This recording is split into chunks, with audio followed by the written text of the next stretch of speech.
Hi everyone, আসসালামু আলাইকুম। তো আজকে হচ্ছে বৃহস্পতিবার, যেহেতু শুক্রবার আর শনিবার ছুটির দিন, সেজন্য কিন্তু আমরা চেষ্টা করি একটু বাইরে ঘুরতে যাওয়ার জন্য, বাইরে খাওয়ার জন্য একটু। তো আজকে বেরিয়ে পড়েছি। তো আজকে একটা নতুন রেস্টুরেন্টে যাব, একটা পাকিস্তানি রেস্টুরেন্ট। তো রেস্টুরেন্টটার নাম কি অবশ্যই তোমরা জানতে পারবে, পুরো ভিডিওটা দেখতে থাকো। তো এখন আমরা যাব। তো এখন চলে এসেছি আর এখন বাসে উঠবো, যেহেতু বাসে না উঠলে কিন্তু যেতে পাবো না। এখান থেকে কিন্তু পাকিস্তানি হোটেলটা একটু দূরেই রয়েছে, যদিও আশেপাশে, খুব একটা দূরে না। তো এই যে যাচ্ছিলাম, বেশ সুন্দর জায়গাগুলো দেখতে খুব ভালো লাগছিলো। এই দিকটা আমার প্রথম আসা, সেই জন্য বেশ ভালোই লাগছিলো, দোকানগুলো খুব সুন্দর ছিল। তো এবার হোটেলে চলে এসেছি, এবার হোটেলে খাবার অর্ডার দিয়ে দিব। তো আমরা খাবার অর্ডার দিয়ে দিয়েছি। তো আমরা দিয়েছিলাম মাটন কড়াই, তারপরে একটা হচ্ছে বিফের কাবাব অর্ডার দিয়েছিলাম, আর তন্দুরি রুটি ছিল, রায়তা ছিল, লেবু ছিল, স্যালাড ছিল। তো অনেক কিছু ছিল, জলের বোতল অর্ডার দিয়েছিলাম। পাকিস্তানি হোটেলে আমি এর আগেও একবার খেয়েছি, তবে সেটা বুফে সিস্টেম ছিল। তো এটা হোটেলে প্রথমবার খাচ্ছি, তো জানি না কেমন লাগবে খেতে। তো খেতে দেখা যাক কেমন লাগে।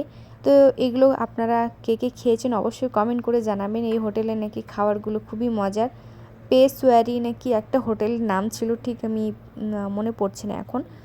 তো এই যে মাটন কড়াই দিয়ে খাচ্ছিলাম তন্দুরি রুটিগুলো। তো আমার কাছে তো মোটামুটি বেশ ভালোই লেগেছে খেতে। তো এই যে বিফ কাবাবটা আমার ভালো লাগেনি অতটা, কেন অতিরিক্ত অয়েল ছিল, আর এত অয়েল ছিল, অয়েলের কারণে আমি খেতেই পাচ্ছিলাম না। আর এগুলো আমি এখন অ্যাভয়েড করছি অসুস্থর কারণে।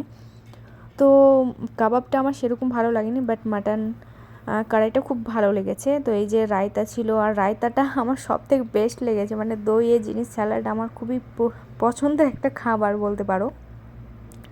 তো এই যে এখন আমি খাচ্ছিলাম কাবাবটা দিয়ে। তো কাবাবটা দিয়ে ট্রাই করে দেখলাম। তো এই যে দেখতেই পাচ্ছ কতটা অয়েল ছিল, আর এভাবে কিন্তু আমি খাচ্ছিলাম। তো আমার সেরকম ভালো লাগেনি মানে কাবাবটা।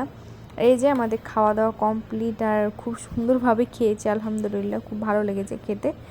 তো এরপরে কিন্তু সব খালি করে দিয়েছি খাবার দাবার খেয়ে, এবার জলের বোতলটা নিয়ে চলে যাচ্ছি। তো এই যে আমরা চলে এসেছি আবার বাসে করে। তো এবার যে লুলুর সামনে চলে এসেছি, যেহেতু লুলুর সামনে আমাদের ফ্ল্যাট, আর লুলুতে একটু মার্কেটিং করব, সেই জন্য কিন্তু চলে আসলাম। তো এখন লুলুতে যাব, এবার কি কি শপিং করি না করি সব কিছুই দেখাবো। তো পুরো ভিডিওটা দেখতে থাকো। তো এই যে আমরা শপিং করতে চলে এসেছি, কারণ আমরা প্রায় শুক্রবার শনিবার এরকম টাইমে আমরা বাজার করি, 7 দিনের এরকম করেই করি। তো এখানে এই যে যা যা প্রয়োজন ছিল সেগুলো আমরা নিলাম, আরও হয়তো অনেক কিছু নিতে হবে, সেজন্য ঘুরে ঘুরে দেখছিলাম, আর ফ্রুটগুলোও দেখছিলাম। তো এখানে দেখছিলাম যে এখানে কিছু কিছু জিনিস অফার ছিল, টোস্টার ছিল, অনেক কিছু ছিল। তো আমার মনে হলো না যে এগুলো হয়তো ভালো, সেজন্য আর নিলাম না। তো যাই হোক, এই ভিডিওটা এইটুকুই, কেমন লাগলো অবশ্যই কমেন্ট করে জানিও।